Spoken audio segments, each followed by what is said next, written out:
Je vous salue tous dans le nom puissant de Jésus. J'espère que vous allez bien dans vos maisons. Moi, ça va. Bienvenue sur ces plateaux de Femmes, Épouses, Mères. Je suis Eunice Damasala. Aujourd'hui, nous allons faire un tour à GB pour ceux qui habitent Kinshasa, ils savent. Je suis avec Madame Noéla Douélé qui accompagne son mari dans le ministère. Son mari, Monsieur Marc Douélé.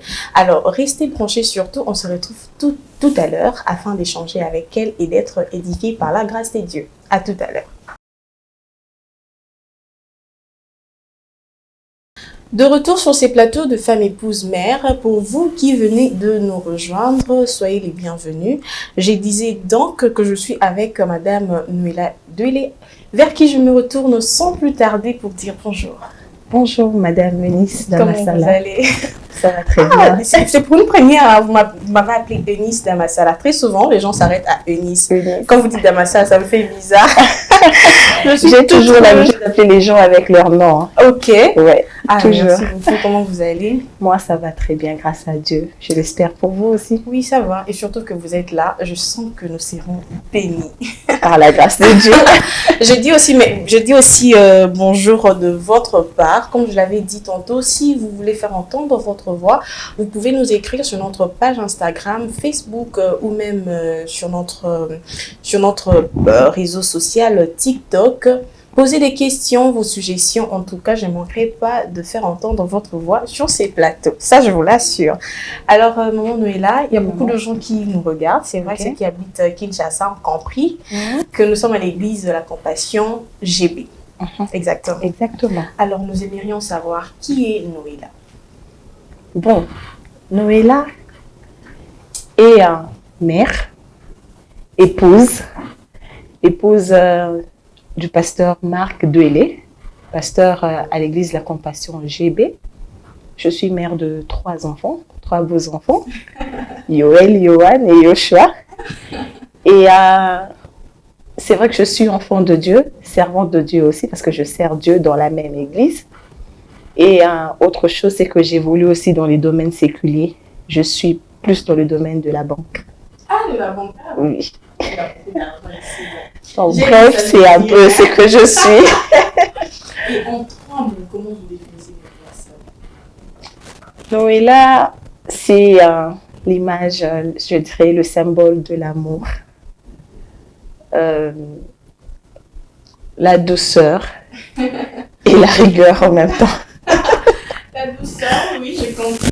Par le temps, vous devez vraiment vous sentir la douceur et l'amour sans lequel personne ne verra Dieu. Voilà. Et un peu de rigueur. Un peu de rigueur. Même pour les enfants, un peu de rigueur. Oui, toujours. Ça ne peut pas manquer. Oui, la Bible le dit, hein, parfois il faut frapper l'enfant, il n'en mourra pas. Ça, c'est la Bible qui dit, parfois il faut, voilà. Mais il y a des parents qui n'aiment pas frapper les enfants. Hein. Ben, moi, je ne partage pas cet avis. Ils disent que la parole peut corriger. Pas toujours. Moi, je suis de la vieille école. On m'a eu à donner des petites ficelles et ça m'a aidé. Et pourquoi pas le faire aussi à mes enfants? C'est pas que je frappe jusqu'à abattre un enfant, non. Je donne des petites corrections et ça marche. Ça marche. Par moment, oui. Alors, quel est le secret pour réussir l'éducation des enfants alors? Alors, l'éducation des enfants, depuis la nuit des temps, je pense qu'il faudrait éduquer les enfants à la lumière des Écritures. Vous savez, dans la parole de Dieu, il y a tout. La parole de Dieu, c'est lui qui comprend, c'est lui qui met en pratique la parole de Dieu, devient une personne merveilleuse. Il y a tout. Et moi, mes enfants, chaque fois que je leur montre quelque chose ou je leur apprends quelque chose, c'est toujours à la lumière des Écritures. Dans la parole, on te dit de travailler, on te dit d'obéir, de respecter. On te demande d'être honnête. Dans la parole de Dieu, il y a tout. Et c'est ce que moi, j'ai toujours eu à faire. Je le fais souvent. C'est toujours ramener les enfants toujours vers les Écritures. Et c'est la chose que mes parents ont eu à faire avec moi. Et je sens que ça marche. Et je le conseille aussi à d'autres femmes. Vous êtes fille de pasteur? Oui. Ça vous a suivi, voilà pourquoi vous êtes aussi mariée à un pasteur. Voilà. C'était la prière de maman. Je ne sais pas, peut-être c'est Dieu. Peut-être c'est Dieu. C'est Dieu. Mais vous aimeriez que votre fille épouse aussi un pasteur avec tous les défis, tout ce que vous Ça dépend d'elle. Je pense que si Dieu le veut, il lui donnera les capacités nécessaires. Bon, il y a quand même une question qui m'a attirée. Bon, je ne sais pas si j'ai une question, les rumeurs. Mais parfois, la génération actuelle, pour certaines personnes, pour la plupart des personnes, si je peux le dire ainsi, mais remet la valeur de la femme juste à sa dot. C'est-à-dire que quand cette femme en a payé une dot vraiment élevée, alors cette femme-là, c'est une femme de valeur. La société peut la regarder différemment, contrairement peut-être à celle qu'on a épousée dans l'une des provinces, parce que là-bas, c'est vraiment la coutume, on n'a pas besoin d'exagérer. Mais une femme où on épouse, on demande les plasmas, ou on demande le groupe électrogène, une dot vraiment élevée, c'est celle-là une femme de valeur. Que diriez-vous? C'est tout faux. Ça, c'est pas vrai. Ça, c'est pas vrai. La valeur d'une femme ne peut dépendre au prix de la dot. Jamais. Puisque la dot a toujours existé. Et la dot dépend de différentes cultures. Il y a certaines cultures, d'ailleurs, lorsque vous payez la dot, il faudrait qu'elle soit vraiment symbolique. Il y a d'autres femmes, des bonnes femmes, des femmes de valeur, qui ont été épousées avec, je sais pas, $200, mais elles sont remplies de vertus, elles sont des femmes de valeur.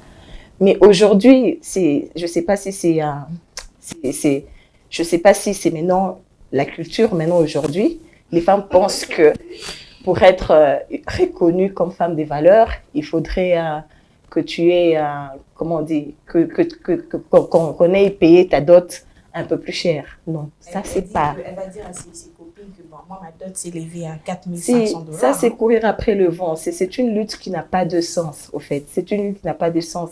La valeur d'une femme ne peut pas être réduite au niveau de la dot, puisque la dot, d'abord, elle est culturelle et elle dépend de plusieurs tribus. Il y a des tribus qui ne demandent pratiquement rien, mais elles font épouser des femmes de valeur, elles font épouser des femmes intelligentes, des femmes vraiment dignes d'être appelées mariées. Et ça, je pense qu'on ne dira pas de ces femmes, puisqu'on vous a épousé à $400, que vous ne valez rien à la société. Non, ça c'est faux. Et c'est comme ça que moi, j'ai dit toujours aux filles, il faut même pas entrer dans ces débats. Si vous êtes une famille, vous voulez marier votre fille avec beaucoup d'argent, beaucoup de présents, là, ça dépend de votre culture. Et en aucun cas, ça n'augmente la valeur de votre femme, parce que la valeur d'une personne ne dépend même pas de ses biens. Mais je pense bien, si quand même nous retournons dans la coutume ou dans nos provinces, même ceux qui donneraient leur fille en mariage avec beaucoup de présents, parfois ça se résumait avec des vaches, si je ne me trompe pas. Parce que ça coûte cher. Oui. Mais actuellement, c'est au-delà de ça. Ce n'est pas des choses symboliques de la coutume. On va demander une voiture, par exemple. Non, mais ce que j'ai dit aujourd'hui, je ne sais pas, avec la modernité, on veut mettre tout à jour. C'est vrai qu'à l'époque, quand on demandait les vaches, on avait affaire à un peuple pasteur, un peuple qui élevait les animaux. Et facilement, quand j'élève les animaux, vous pouvez me demander de vous donner une vache, une chèvre, c'est facile pour moi. Mais de nos jours, je ne pense pas que toutes les familles élèvent des animaux. Donc, c'est comme ça que certaines familles, je ne les défends pas parce que je ne suis pas là pour contredire les coutumes des autres, vous voyez. Mais je pense que certaines personnes essayent de trouver une contre-valeur. Genre, quand vous demandez une arme, ils se disent, mais en RDC, le port d'armes est interdit. Alors, à la place de l'arme, moi, je vais vous donner, par exemple, un écran. Là, on peut comprendre. Mais ceux qui exagèrent, je ne sais pas qu'est-ce qui pousse à exagérer, mais après, c'est... Bon, vous avez dit au tout début que vous êtes mère. Donc, oui. C'est supposé qu'un jour, vous allez donner votre fille en mariage ou que vous allez accompagner votre fils à l'épouser. Oui. Alors, de votre part, que diriez-vous à un parent en ce qui concerne la dot? En tout cas, je dirais qu'il soit réaliste. Qu'il n'aille pas au-delà de ce qu'on peut. Puisque la valeur d'une personne, ce n'est pas les biens. On ne vend pas nos enfants et on n'achète pas les enfants d'autrui. On pose des gestes symboliques. Moi, avec ma fille, je ne vais pas exagérer. Je vais regarder chez nous ce qu'on demande, puisque mes parents n'ont pas exagéré. Mon mari ne va pas me contredire. Tout chapeau à vous, les parents, vous êtes exceptionnels. Mon mari ne va pas me contredire. Ils n'ont pas exagéré. Ils ont demandé ce qu'il fallait demander. On n'est pas allé au-delà. Il faut donner, je ne sais pas quoi, une voiture, il faut donner un congélateur. Donc, ça, c'était pas chez nous. Et pour ma fille, je pense qu'on fera la même chose. Et lorsque j'irai aussi accompagner mon fils, vraiment, je prierai Dieu pour que je rencontre aussi une famille qui pense de la même manière que moi. Est-ce que vos fils aspirent à être pasteurs, comme leur papa? Mon fils, oui, hein, oui, oui, on vit chaque jour des petites scènes de théâtre là. Il nous imite, il parle, il chasse les démons, il parle en d'autres langues. Et souvent aussi, quand nous prions, ils sont très sérieux. Ils sont très sérieux, ils considèrent la présence de Dieu. Et quand des fois leur papa prépare les cultes, vous les verrez, ils entrent, ils se prosternent aussi. Et je me dis, bon, peut-être qu'ils imitent leur père, peut-être que c'est Dieu aussi qui fait quelque chose en eux.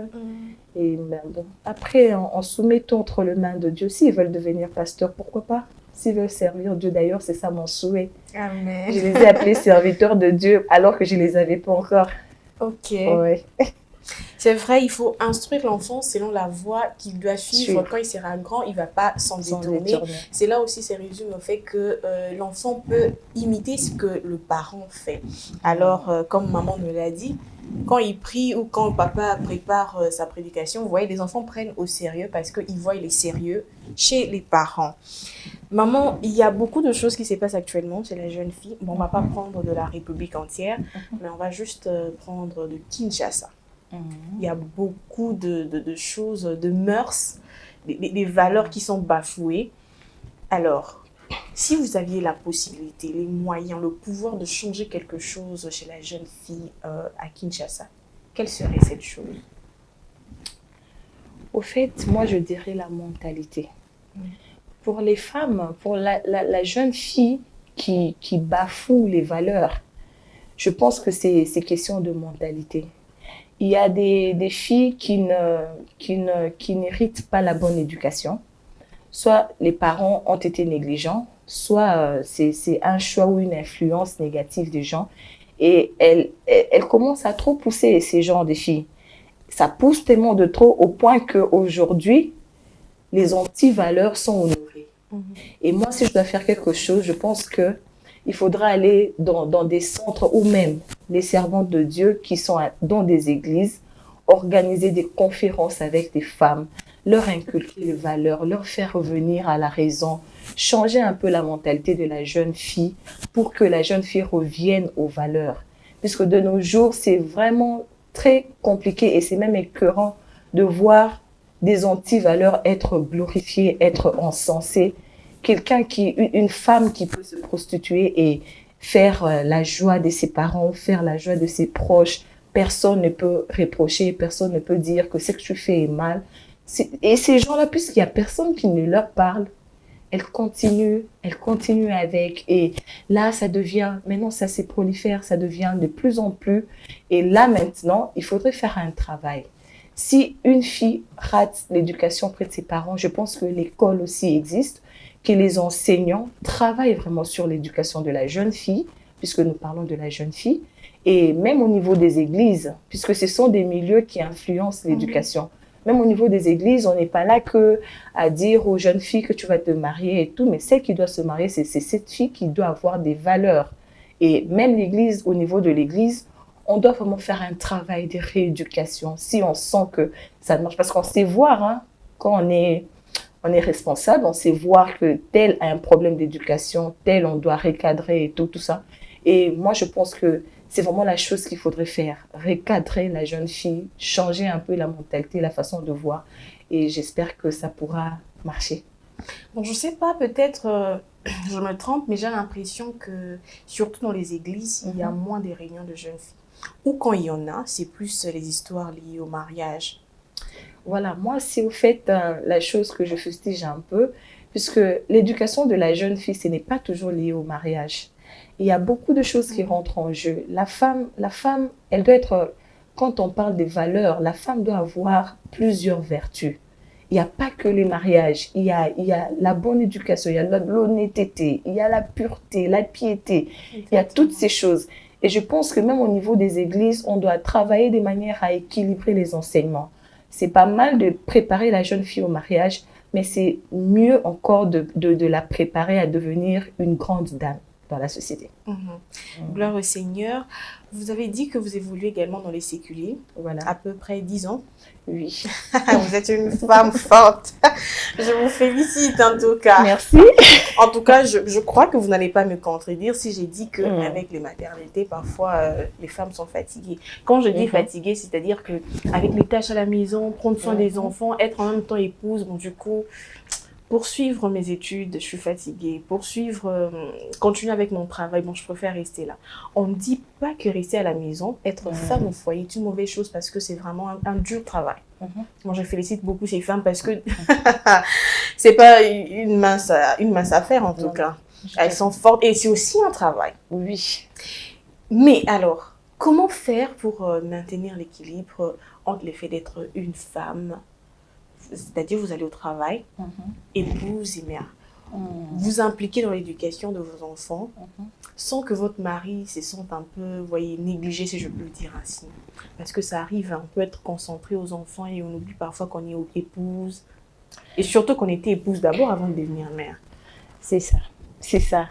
Au fait, comme vous l'aviez dit, c'est pas facile. C'est pas facile.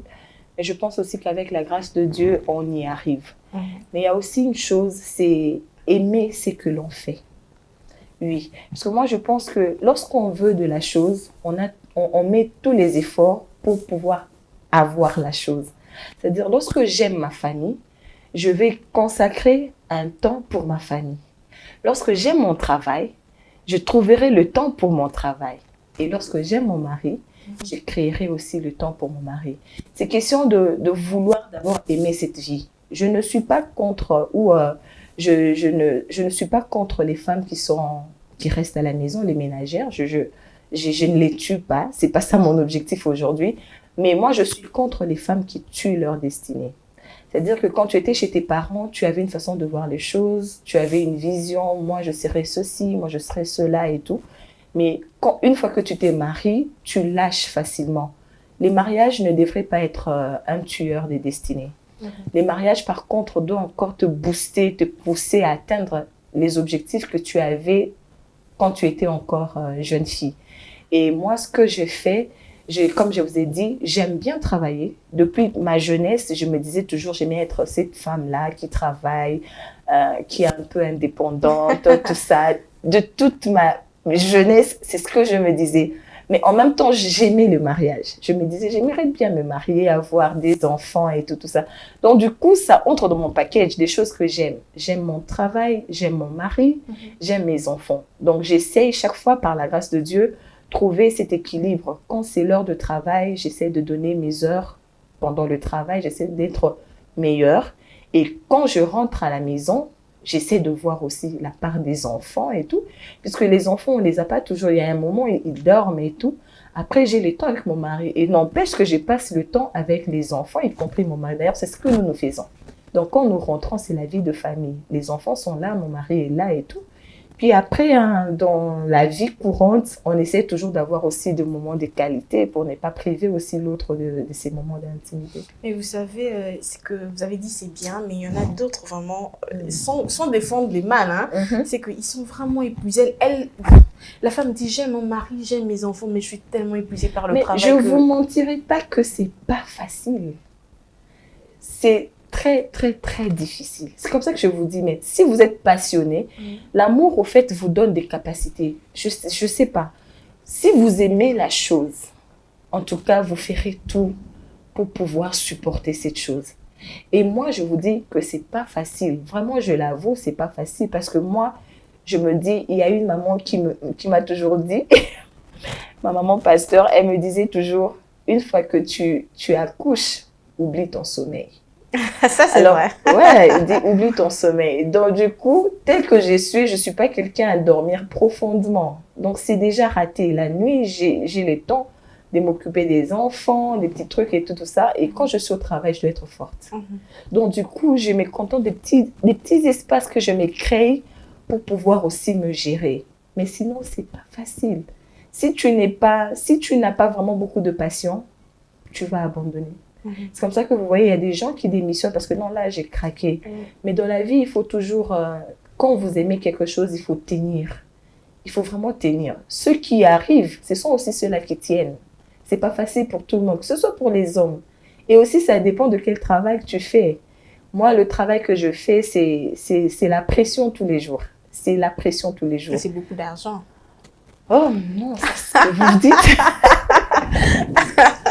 C'est ce que vous dites. Souvent, quand dans ton travail, il y a beaucoup de pression, beaucoup de travail, c'est qu'il y a beaucoup d'argent. Pas toujours, hein. Pas toujours. Ça dépend de ce que vous appelez beaucoup d'argent. Ça dépend de ce qu'on pense être, de ce qu'on veut devenir. Tout ça, ça rentre en jeu. Donc, pour dire que c'est question d'amour, c'est question de passion. C'est quelque chose, je me dis, si je ne vais pas au travail, qu'est-ce que je fais en longueur de journée? Je ne saurais pas. Et en même temps, je ne suis pas parfaite, mais ça va paraître quand même bizarre. J'essaie de balayer tout. Donc, je rate rien de la maison. J'ai un œil sur ce qui se passe à la maison. Et le travail, je néglige pas non plus. Et les enfants et tout. Mais c'est vrai que c'est too much, comme je le dis, mais c'est aussi la grâce de Dieu. Et c'est chaque matin, je bénis d'ailleurs Dieu. Parce qu'il y a quelque chose d'extraordinaire qui se passe lorsque nous nous réveillons. C'est là que j'ai compris une fois, quand Dieu dit que chaque matin, il renouvelle ses bontés. Vous savez, Dieu, chaque matin, il nous met à jour. Puisqu'il y a des jours où tu dors, tu te dis, est-ce que demain, je vais vraiment me réveiller? Parce que la fatigue que j'ai, et à part moment, tu dors à 3 heures, mais c'est pour que tu te réveilles à 5 heures. Mais quand tu te réveilles à 5 heures, tu pries, tu te sens renouvelé. Tu te dis vraiment, ça, c'est la grâce de Dieu. Et c'est grâce à Dieu que nous arrivons à tenir. Mais pour celles qui abandonnent, je dirais aussi, on n'est pas toutes créées de la même manière. Il y a celles qui ne supportent pas. La vie, moi, je dirais que la vie, c'est une lutte. Hein. Chacun lutte à sa manière, avec ses techniques. Il y a d'autres qui manquent certaines techniques, qui lâchent. Mais moi, je me dis, si vraiment c'était tes ambitions, c'était ce que tu pensais être, il ne faut pas arrêter. Il faut continuer. Les enfants, ça grandit et après, ça va partir. Ah oui. Et après, on restera toujours. Ah oui. Mais pensez-vous quand même qu'il y a des femmes qui sont appelées à rester dans son foyer, à ne pas aller dans un autre travail? C'est qu'elle prend soin de ses enfants, de son mari. Je pense qu'il existe ces genres de femmes. Il existe des femmes qui sont pas appelées à faire autre chose dans le séculier, peut-être à rester à la maison. Mais rester à la maison, c'est pas que celles qui restent à la maison ne travaillent pas. Le ménage, c'est quelque chose. C'est vraiment quelque chose. Donc, celles qui restent à la maison, elles ont aussi pour leur compte. Elles rencontrent beaucoup de difficultés. Suivre les enfants, suivre ce qui se passe à la maison, suivre d'ailleurs les travailleurs. C'est toujours un travail. Mais là, c'est un travail qui n'est pas rémunéré. C'est rémunéré par appréciation. Si ton mari t'apprécie, là, tu as quelque chose. Mais si c'est quelqu'un qui ne regarde pas, c'est Dieu qui te récompense. Ben là, c'est un choix au fait. Si tu penses que toi, tu n'aimes pas, c'est comme ça que je disais l'autre fois, il y a eu une discussion avec des copines, des amis et tout. Je leur ai dit, il faudrait arrêter ces histoires un peu, ça parle un peu trop, le coaching, l'autre doit être entrepreneur, ceux qui travaillent dans des bureaux sont des esclaves, il faut entreprendre, il ne faut pas rester à la maison. J'ai dit, après tout, ça dépend de chaque personne. Exactement. Il y a des personnes qui sont appelées à entreprendre, il y a d'autres qui sont appelées à travailler pour les autres. Parce que quand tu veux entreprendre, tu auras besoin des gens qui travailleront pour toi. Et ces personnes-là, si on les libère aussi pour entreprendre, donc ton entreprise n'existera pas. Exactement. Donc, on est là, chacun a sa particularité. Rester à la maison, moi, si c'est un choix et que tu as les moyens aussi pour couvrir certaines... Parce que des fois, nous travaillons aussi, non seulement pour le bien-être, des fois, nous travaillons aussi pour avoir quelque chose, pour survivre. Mais si tout est couvert, pourquoi pas? D'accord. Bon, nous allons prendre ça. Nous sommes bénis en tout cas. Nous sommes bénis. Maman Noëlla, oui, maman. Il y a de nombreux divorces. Bon, comme on l'a dit avec la question précédente, c'est peut-être parce que la femme a un peu négligé le côté épouse. Bon, on ne sait pas. Il y a quand même beaucoup de choses qui entrent en jeu, des raisons qui poussent au divorce. On va pas se mettre à juger ni à condamner ces personnes. Mais on ne va pas aussi nier le fait qu'il y a vraiment beaucoup de divorces, surtout avec la jeunesse. Les gens vont se marier, vous allez aller, vous fêtez, vous buvez. Bon, 3 mois après, vous entendez, bon, ils se sont séparés. C'est quand même triste parce que de ces côtés-là, le diable, tu vois, il fait un peu... il dit, bon, j'ai gagné. Mais il y a aussi de ces gens qui ont fait beaucoup d'années. Malheureusement, la société ne sort pas ces gens-là comme ça pour que nous puissions rendre gloire à Dieu. Mais c'est plus le côté des divorces qui est plus exposé. Exposé. Oui. Alors, selon vous, quelle est la chose capitale qui peut maintenir un couple pendant longtemps? Bon, moi, je parlerai en tant qu'enfant de Dieu, hein. Même par rapport à moi. Moi, je veux dire que le mariage vient de Dieu. C'est une institution divine. Et on peut pas parler mariage tout en mettant Jésus à côté. Je pense que ce qui fait tenir le mariage, c'est lorsque Jésus-Christ est au centre. Lorsqu'on reconnaît qu'on est enfant de Dieu et on s'épouse entre enfants de Dieu, je pense qu'il y aura certaines choses qui pourront être résolues en tant qu'enfant de Dieu. Et là, ça va rendre les choses beaucoup plus faciles. Et c'est ce que Jésus fait dans un couple. Il est la troisième corde, il vient fortifier encore la corde pour que ça ne se rompe pas facilement, pour que ça ne se rompe jamais d'ailleurs. Et moi, je pense qu'il faudrait vraiment retourner à la parole, il faudrait replacer Jésus au centre du mariage. Puisque lorsque je parle de Jésus, c'est tellement vaste. Jésus t'enseigne beaucoup de choses. Exactement. Il t'enseigne la patience, il t'enseigne beaucoup de choses, l'amour, l'humilité, toutes ces choses-là qui entretiennent le mariage. Tu l'as dans la parole de Dieu, tu l'as en étant enfant de Dieu. Et je pense vraiment le secret pour moi, et je le dis même aux gens, épouser des enfants de Dieu. Des enfants des dieux qui ont quand même reçu des enseignements. Qui ont reçu des enseignements, oui. J'ai peur des enfants de Dieu vraiment au vrai sens du mot. Un enfant de Dieu pas à moitié. Un enfant de Dieu qui est vraiment enfant de Dieu, qui connaît la parole. Puisque dans la parole de Dieu, il y a tout, maman. Le Saint-Esprit nous enseigne sur toutes choses. La vie chrétienne, au fait, c'est une vie, les gens disent que c'est difficile, mais c'est une vie qui nous facilite beaucoup de choses. Exactement. Quand tu es juste enfant de Dieu, il y a des choses qui... Tu peux être là face à une situation de colère, mais puisque tu es enfant de Dieu, tu te dis, le Saint-Esprit m'a dit qu'il faut que j'ai la tempérance. Tu appliques la tempérance par le Saint-Esprit. Tu vois, la personne s'énerve et puis après, elle se dit, mon amour, maman, j'ai une pitié d'elle et tout. Et du coup, ça s'arrange facilement. Mais lorsqu'on n'a pas toutes ces connaissances, lorsqu'on n'a pas ces enseignements, lorsqu'on n'a pas toutes ces connaissances, on réagit comme tout le monde, on réagit comme des païens. Et après, on est à la base des séparations. Donc, mariez-vous bien, mariez des enfants des dieux, mariez des chrétiens. Enfants de Dieu, des chrétiens. Oui, pas toutes ces personnes qui disent que n'a qu'au sein, mais là, non. Non, pas ces Parce que de nos personnes-là. jours, tout le monde va à l'église. Tout le monde va à l'église. Mais nous allons c'est pas tout le monde qui prie. Exactement. Mais on les reconnaît quand même par leurs fruits. Amen. Et il y a même certains qui sont même interpellés. Mais tu vois, on met le sentiment en avant.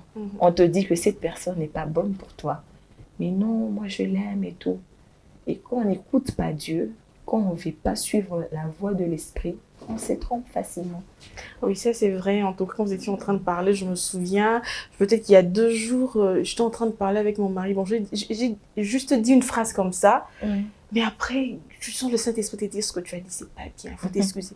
Moi, je me suis dit, mais qu'est-ce que j'ai dit des mal? C'est normal. Mais après, tu vas demander pardon. Bon. Voilà. D'ailleurs, c'est lui qui te pousse à demander pardon, c'est le Saint-Esprit. Vous voyez que ça facilite les choses. Oui. Mais quand tu es païen, c'est l'orgueil que tu mettras devant. Et certaines choses, on te dira, papa, fais profil bas ou maman, fais profil bas. Toi, tu te diras, non, je ne peux pas parce que je suis ceci. Mais quelqu'un qui est enfant de Dieu, il peut être un homme, mais il peut présenter des excuses à sa femme. Mais si tu n'as pas ça, tu vas te dire, je suis un homme, je ne le ferai pas. Et l'autre de son côté aussi, moi aussi je suis une femme, je ne ferai pas.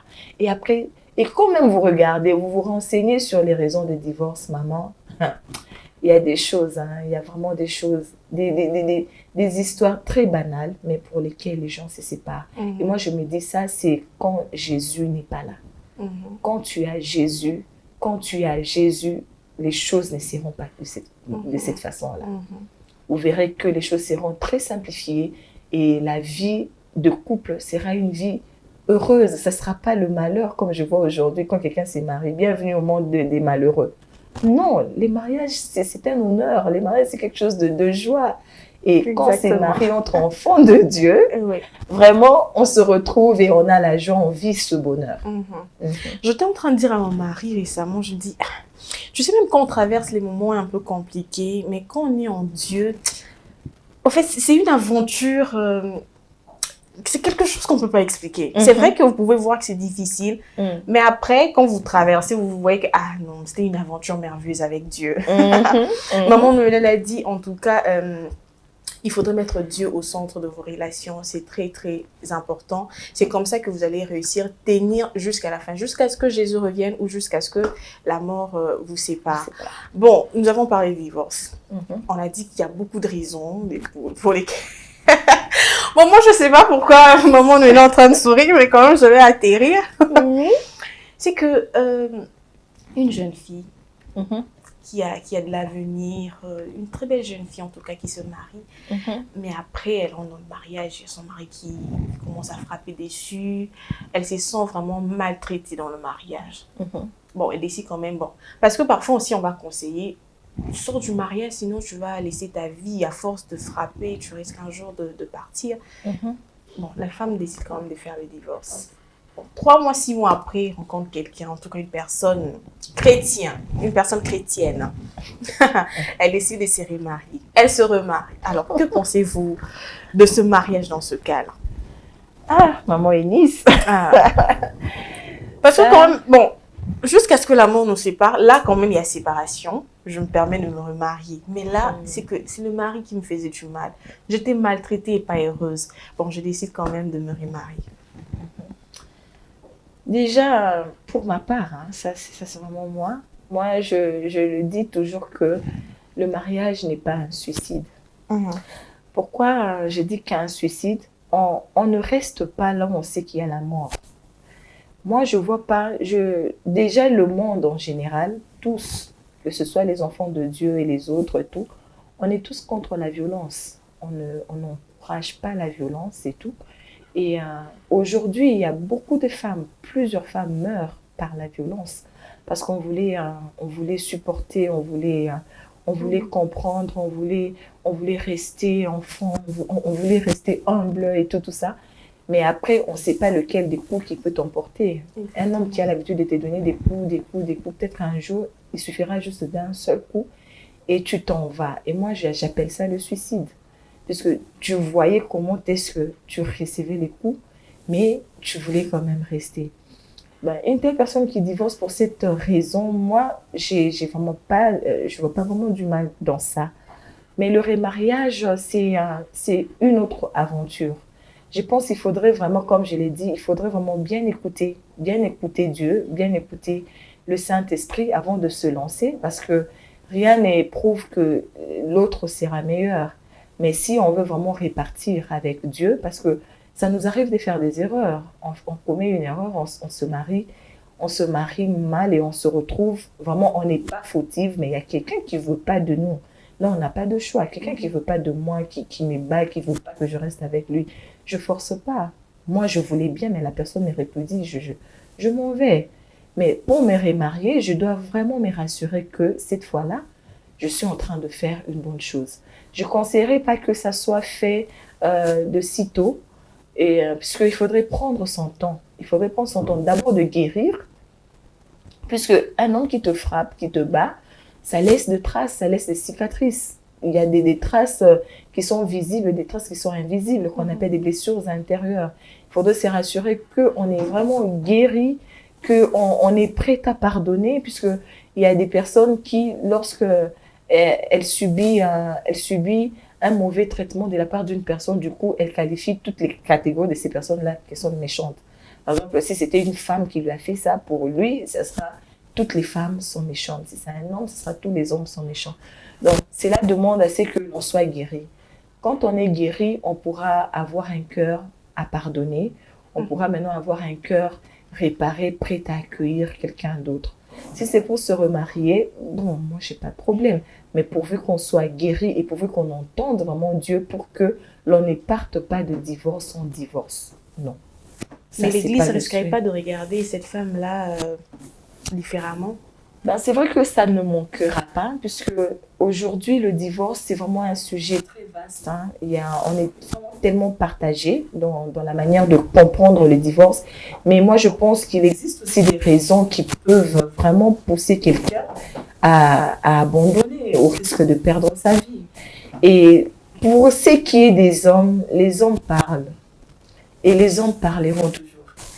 Donc, il faudrait, c'est comme ça que je dis, quand on est convaincu, quand c'est le Saint-Esprit qui te convainc, je pense aussi qu'il prépare aussi les cœurs des autres. Je pense que dans ce combat-là, tu ne seras pas seul. Il y aura toujours des gens qui pourront te dire que non, tiens, tu n'avais pas tort et tout.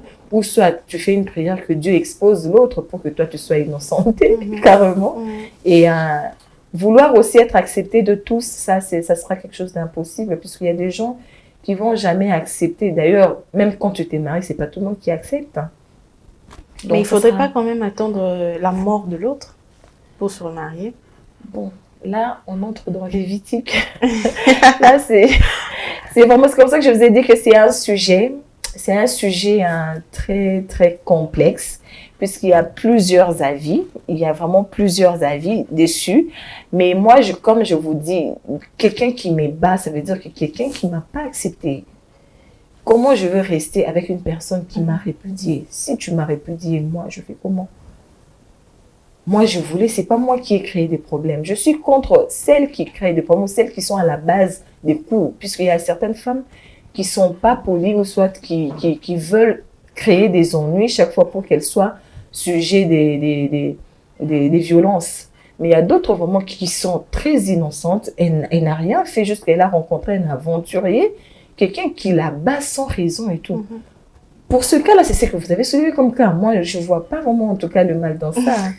Ça, c'est moi, en fait. Ça, c'est moi, je ne vois pas le mal dans ça. Ce qui est sûr, il y a aussi des gens qui sont en train de parler là-bas à la maison pendant que nous sommes en train de parler, mais que... je sais que les gens vont dire, mais que dit la Bible? Lorsque tu divorces, il faudra attendre à la mort de l'autre, tout ça. C'est vraiment, comme vous l'avez dit, un sujet vraiment complexe. Ça va nous prendre une éternité peut-être si on se met à parler, mais nous allons quand même tirer une petite leçon de cela. Alors, nous allons souffler un tout petit peu.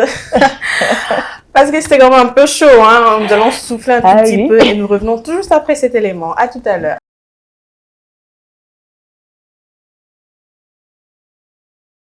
Depuis mars 2020, nous avons mis en place une chaîne de télévision avec des programmes de qualité qui vous gardent dans la foi et dans la communion avec le Saint-Esprit.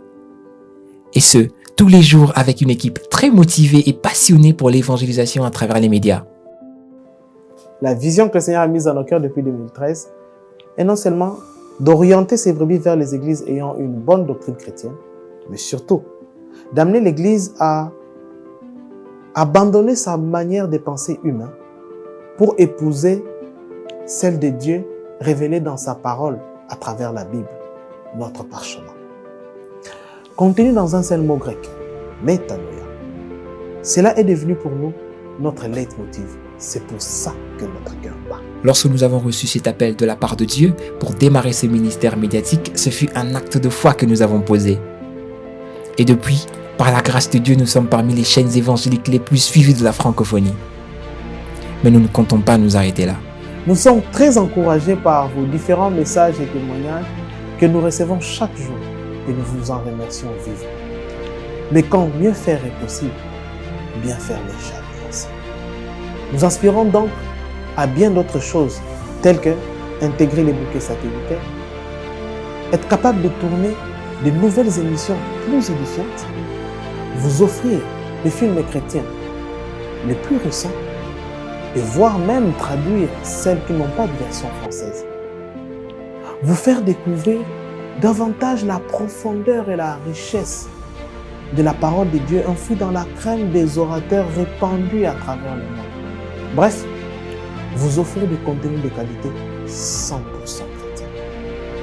Mais la réalité est que nous sommes butés à des difficultés de plusieurs natures. Nous avons un effectif très limité d'argent. Nous travaillons avec des bénévoles qui sont à temps partiel. L'espace où nous sommes ne nous suffit plus. Les bureaux sont trop étroits et des matériels insuffisants pour nous permettre de réaliser toutes nos prévisions afin d'atteindre nos objectifs. Voilà pourquoi nous faisons cet appel, afin d'élargir notre spectre de travail pour qu'ensemble, nous parvenions à écrire une nouvelle histoire au sein de l'Église locale. Rejoignez-nous dans cette mission de grande envergure. Faites-nous part de votre don volontaire en accédant sur notre site web ou application mobile cliquez sur le bouton Donner, choisissez votre mode de paiement par Mobile Money ou Mastercard.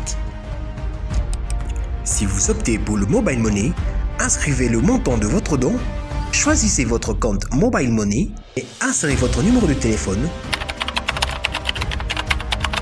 puis validez votre paiement. Vous recevrez une notification confirmant votre paiement. Si vous choisissez pour un paiement Mastercard ou Visa, insérez le montant de votre don volontaire, remplissez votre identité suivi de votre numéro de téléphone, votre email, votre numéro de carte Visa ou Mastercard, la date de validité de votre carte Mastercard ou Visa, insérez les 3 chiffres du code CVV juste à l'arrière de votre carte, puis validez votre paiement. Vous avez aussi la possibilité de faire un virement bancaire via le numéro du compte. Pour ceux de la République démocratique du Congo, utilisez que la partie assurée. Vous avez encore la possibilité de faire une transaction via MoneyGram, Ria Money, Western Union au nom mentionné ci-dessous.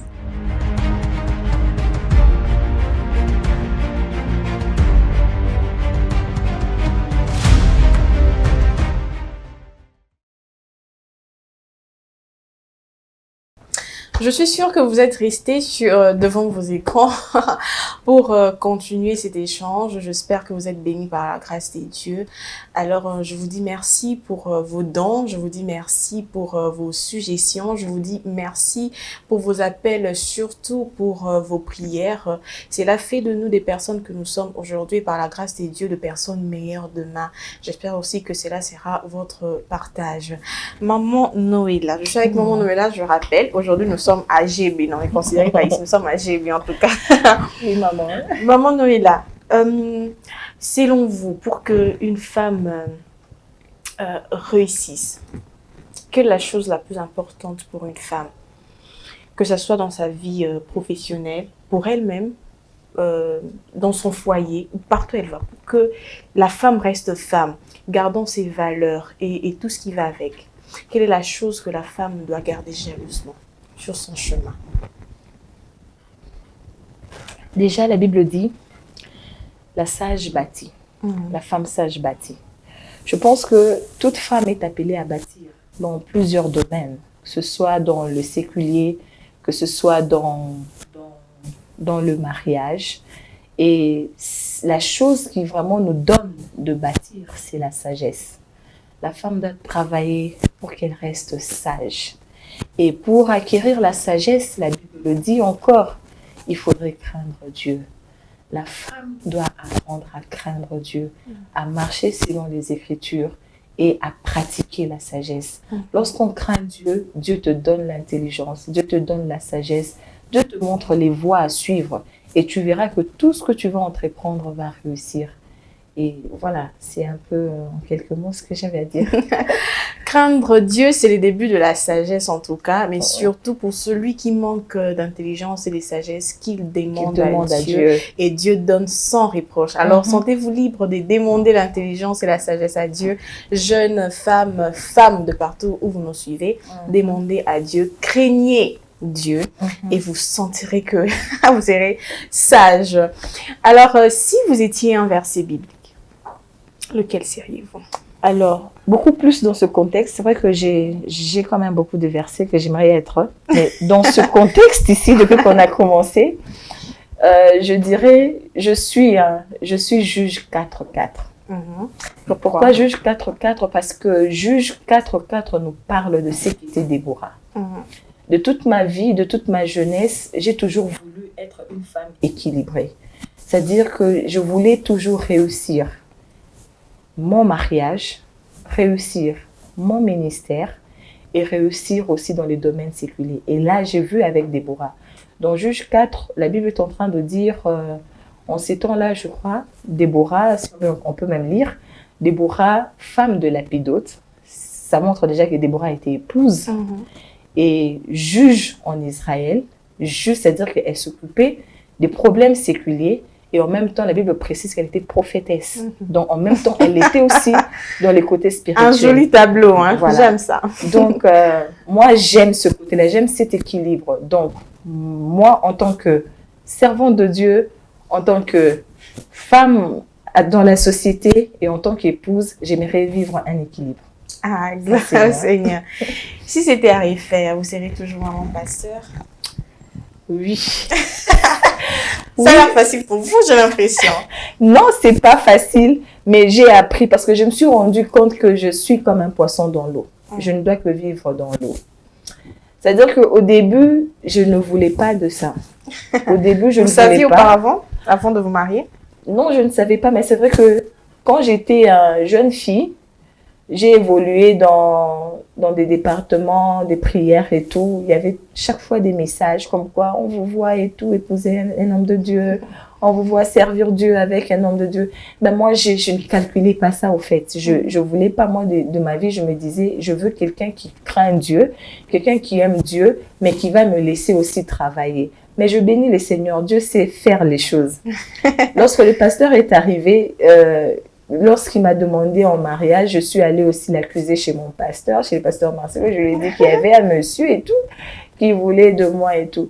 Et quand le pasteur a dit, ben, moi, je ne vois pas le mal dans cette façon, je lui ai dit, mais moi, je n'aime pas les hommes de Dieu. J'oublie jamais ce que le pasteur Marcelo m'a dit. Il dit, mais toi, si tu es servante de Dieu. Alors que je me dis, mais comment ça, moi, servante de Dieu? Non, mais toi, tu ne peux que vivre avec un homme de Dieu. C'est comme ça qu'il faudrait avoir des gens aussi qui vous aident à vous découvrir. Et je n'avais jamais réalisé que je ne pouvais que vivre auprès d'un homme de Dieu. Parce que j'aimais les choses de Dieu.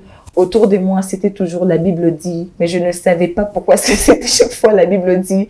Chaque fois, je voulais partager avec mes copines. Chaque fois, je voulais parler de Dieu, je voulais parler de Jésus, mais je ne savais pas qu'un jour, je finirais avec un homme de Dieu. Alors, quand j'ai épousé mon mari, j'ai finalement accepté. Je me suis rendu compte, même pendant les fiançailles, c'est vraiment la chose que je voulais manger, au fait. C'était le genre de discussions que je voulais entendre. J'ai écouté quelqu'un qui aimait Dieu, quelqu'un qui aimait partager, mais en même temps quelqu'un qui voulait aussi être développé d'une autre manière, c'est-à-dire dans le séculier aussi. Alors, c'est quand j'ai rencontré cet homme, je me suis dit, mais Dieu sait faire les choses.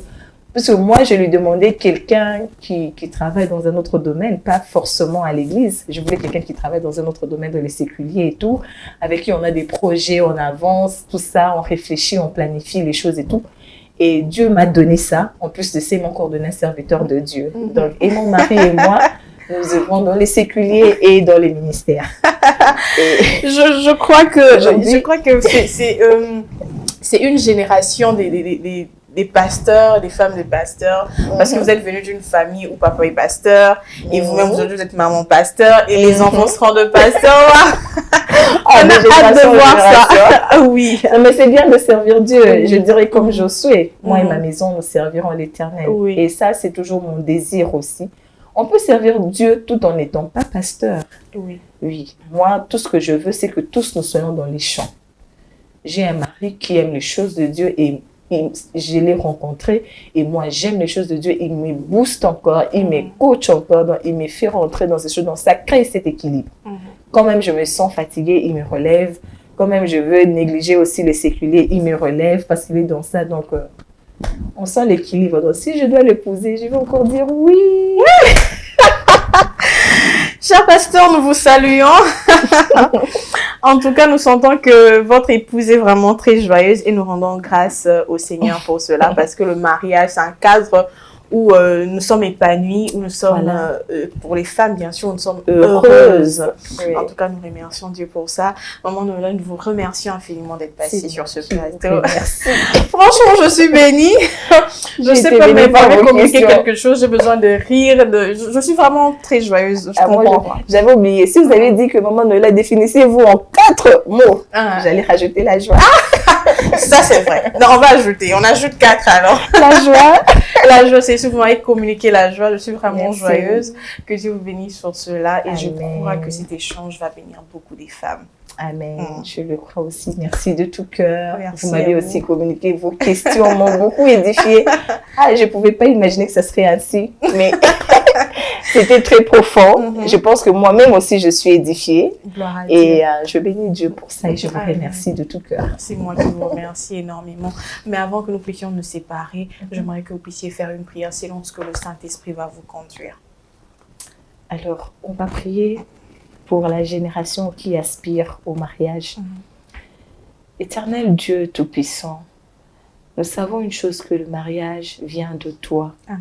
Seigneur, nous venons prier, Seigneur Dieu, pour toutes ces femmes, pour toutes ces jeunes filles qui aspirent au mariage. Amen. Seigneur Dieu, nous prions pour que ta grâce soit sur elles.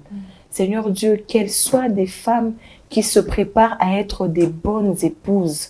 Père éternel, mon Dieu, que tu enlèves de leur tête, éternelle, toute mauvaise pensée de vouloir toujours divorcer ou toute mauvaise pensée, Seigneur, de vouloir désacraliser le mariage qui est un acte sacré.